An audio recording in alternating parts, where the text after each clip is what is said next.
सरकार? किसान आएगा, किसान का स्वागत होगा, कानून के साथ कोई खिलवाड़ होगा तो उस तरीके से भी स्वागत होगा। संभव क्या बात है, क्या दिक्कत है? गाड़ी पलटी जाए? देखिए एक्सीडेंट हो सकता है। उनके अब्बा जान तो कहते थे कि हम परिंदा भी पर नहीं मारने देंगे। मैं योगी भी हूं और कर्मयोगी भी हूं। कर्मयोगी का सबसे बड़ा इम्तिहान शुरू होने वाला है, और वो इम्तिहान आप कैसे आश्वस्त हैं कि आप यूपी के गिने चुने नेताओं में शामिल होंगे जो मुख्यमंत्री 5 साल रहे और फिर दोबारा सत्ता में आ पाए? मैं धन्यवाद दूंगा कि आपने स्वीकार किया कि भाजपा दोबारा सरकार में आ रही है। मैंने पूछा,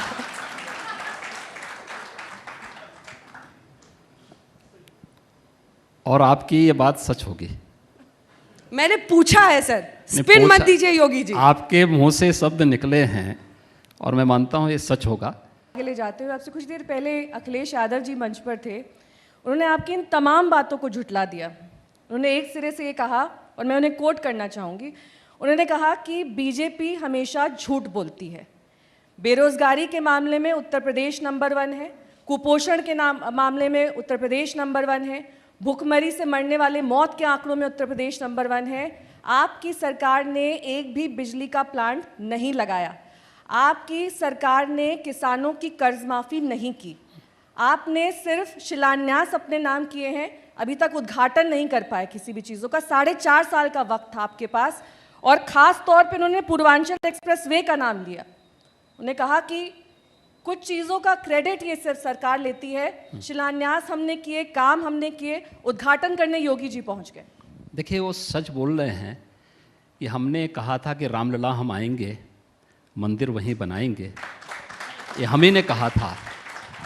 और हमने कितना सच किया है। आज जब अयोध्या में राम जन्मभूमि के भव्य मंदिर निर्माण का कार्य शुभारंभ हो चुका, उनके अब्बा जान तो कहते थे कि हम परिंदा भी पर नहीं मारने देंगे। बड़ा हरामी हो बेटा। अब ये बोल सकते हैं कि हमने भी सपना देखा था कि उन्होंने कहा कि रिकॉर्ड टाइम में हमने यमुना एक्सप्रेसवे बनाया, लेकिन योगी जी के कार्यकाल में जो आउटर रिंग रोड का काम होना था वो हो नहीं पाया। यमुना एक्सप्रेसवे वो नहीं बनाए थे, उनकी बुआ जी बनाई थी। सारे फ्रंट खुले हुए हैं सर, कोविड से लेकर किसान, बहुत सारे, और आप कह रहे हैं 300+। कैसे होगा 300+ वैसे होगा जैसे आपके मुंह से निकला है। अरे दूसरा सवाल ये, अखिलेश जी यहाँ पर थे, उन्होंने कहा कि उन्होंने अभी तक वैक्सीन नहीं लगवाई है। उन्होंने एक सार्वजनिक मंच पर इस बात को माना कि वो मोदी जी की वैक्सीन नहीं लगवाएंगे, और अगर ये मोदी जी की वैक्सीन नहीं तो योगी जी खुद अपनी तस्वीर क्यों नहीं लगवा लेते हैं सर्टिफिकेट? नहीं, मैं तो वैक्सीन दोनों डोज ले लिया। उन्होंने नहीं ली, उन्होंने कहा नहीं, मैं क्या कर रहा हूँ, उनके अब्बाजान तो ले चुके हैं, वो तो ले ही चुके हैं, वैक्सीन जाएगा। और इसीलिए प्रधानमंत्री जी ने सबका साथ, सबके विकास और सबके विश्वास की बात की है। योजनाओं का लाभ सबको। आप आवास योजना का लाभ देखिए, 17% मुस्लिम आबादी है यूपी के अंदर, और योजनाओं का लाभ उनको 32 से लेकर 35% तक मिला है। क्या हमने रोका किसी का लाभ? किसी का नहीं। कानूनों के निशाने पर तो लग रहा है। कानून के नहीं। आप देखिए, अगर कोई तोड़फोड़ करेगा, आगजनी करेगा, तो क्या हम आरती उतारेंगे? तो आपका तरीका वही चलेगा, लॉ एंड ऑर्डर में, कानून में, गाड़ी यूं ही पलटेगी। देखिए, प्रदेश में 24 करोड़ जनता के सुरक्षा सम्मान के लिए कानून का राज कैसे स्थापित होगा, ये एजेंसियां तय करेंगी, और उसके अनुसार ही उसको आगे बढ़ाएंगे भी। क्या निर्देश है आपका उनको? गाड़ी पलटी जाए? देखिए एक्सीडेंट हो सकता है, खत्म, इसमें कौन दो रहा है? देखिए, इसमें कहीं कोई एक्सीडेंट किसी का भी हो सकता है। क्या बात कर रहे हैं? कैसे हम इस चीज को कहते हैं? अखिलेश जी बोले कि टॉप 10 माफियाओं की अगर लिस्ट बनाई जाए, एक सूची तैयार की जाए, सबसे ज्यादा किस पार्टी में होंगे, ये किसी से छुपा हुआ नहीं है। आपकी ओर साफ तौर पर इशारा। ठीक ही बोल रहे हैं। और ये तो जनता जानती है, ये तो गांव गांव का एक एक बच्चा जानता है। देखिए, बीजेपी का एक कार्यकर्ता जाएगा, जनप्रतिनिधि जाएगा, जनता उसको बड़े सम्मान की दृष्टि से देखता है, शरीफ है, ईमानदार है, और उससे मूल्यों आदर्शों की बात करेगी।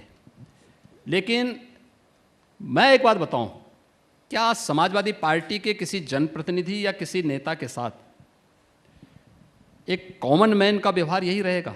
कभी नहीं रहेगा। उसको मालूम है उसकी प्रवृत्ति क्या है। आप उम्मीद ही नहीं कर सकते हैं कि वह कहीं जाए और कहीं तोड़फोड़ और आगजनी न करे, कहीं लूटपाट न करे। ये उनकी प्रवृत्ति का हिस्सा है, इसलिए वो ठीक बोल रहे हैं। वो कह रहे हैं बुलडोजर संस्कृति तो आपकी है। तो बुलडोजर संस्कृति इसलिए जिसने जबरन कब्जा किया है, तो वहां पे क्या हम मनोहार करेंगे? बुलडोजर वहां चल रहा है जहां चलना चाहिए और जो उसका हकदार है, वहां बुलडोजर भी चलाया गया है। राकेश टिकैत आ गए हैं लखनऊ और कह रहे हैं कि लखनऊ को मैं दिल्ली बना दूंगा। तो क्या दिक्कत आ रही है? ये तो प्रमोशन लखनऊ है कर ना, देंगे कह रहे हैं लखनऊ ये का। प्रदेश की राजधानी है, दिल्ली देश की राजधानी है। हमें दिल्ली और लखनऊ में अंतर महसूस करना होगा। यहाँ पर बैठेंगे वो आंदोलन के मैं लिए। वही कह रहा हूं ना, ये प्रदेश की राजधानी है ना। आपकी पार्टी तो फोटो ट्वीट कर रही है कि जरा बच के आइयो। हम तो सबको सहयोग करना चाहते हैं, सबका स्वागत करना जानते हैं। आप राकेश टिकैत का स्वागत करेंगे? क्यों नहीं स्वागत तो करेंगे? बातचीत ही करा दीजिए सर सरकार से। किसान आएगा, किसान का स्वागत होगा।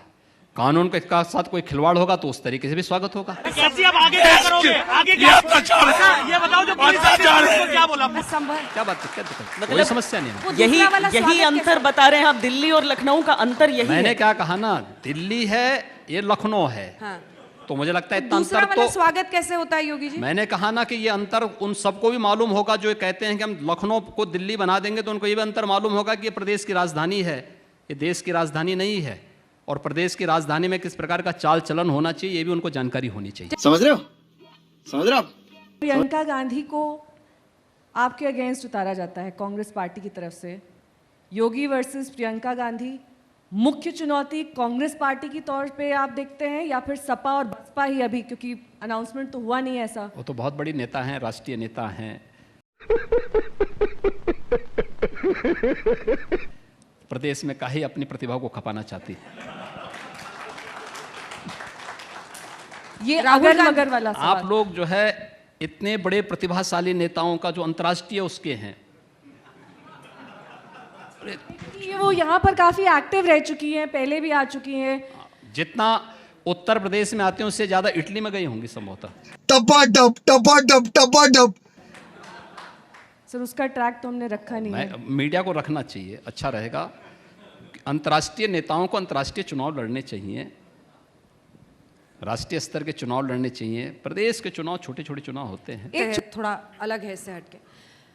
योगी जी खुशी दुबे को जानते हैं क्या? मैं प्रदेश के 24 करोड़ जनता को जानता हूँ। खुशी दुबे मैं पूरे प्रदेश के अंदर 24 करोड़ जनता का परिचय अपने पास रखता हूँ। एक एक व्यक्ति से आप पूछ लीजिए, मैं सबके बारे में बताता हूँ। ब्राह्मण सबकी सम्मेलनों में ये मुद्दा जोर शोर से उठ रहा है। विकास दुबे एनकाउंटर के बाद जो उसका एसोसिएट था, मुद्दा- उसको तो गिरफ्तार मुद्दा- किया। मुद्दा- नवविवाहिता खुशी दुबे को क्यों? मुद्दा संतोष शुक्ला की हत्या का भी उठना चाहिए, उस डिप्टी एसपी मिश्रा का भी उठना चाहिए, जिसकी 2 नाबालिग बालिकाएं अनाथ हुई हैं। एक डिप्टी एसपी मारा जाए वो सही है, लेकिन कौन से आचार दंड संहिता में लिखा है कि अगर पति कोई गुनाह करे तो उसके लिए पत्नी को गिरफ्तार किया जाए? क्या कुछ प्रमाणिक है तो आप बता दीजिए। ये न्यायालय तय करेगा, न मैं तय करूंगा ना आप तय करेंगे। ये न्यायालय को तय करने दीजिए। पर ये मुद्दा बन रहा है बहुत बड़ा मुद्दा ब्राह्मण बनने दीजिए सम्मेलनों ना। में। मेरा ये मानना है उन परिवारों से भी पूछा जाना चाहिए, जब आप इसकी बात कर रहे हैं, उन परिवारों से भी पूछा जाना चाहिए जिन परिवारों के निर्दोष लोग मारे गए थे। क्या वे निर्दोष नहीं थे? उत्तर प्रदेश सरकार का राज्य मंत्री का दर्जा प्राप्त संतोष शुक्ला की निर्मम हत्या थाने के अंदर हुई। डिप्टी एसपी मिश्रा मारा गया था ना, क्या उनका परिवार नहीं है? क्या मिश्रा को आप ब्राह्मण नहीं मानते? क्या शुक्ला को आप ब्राह्मण नहीं मानते? ये जाति का मुद्दा कहां से आ गया इसमें? जैसी करनी वैसी भरनी, न्यायालय उसको तय करे।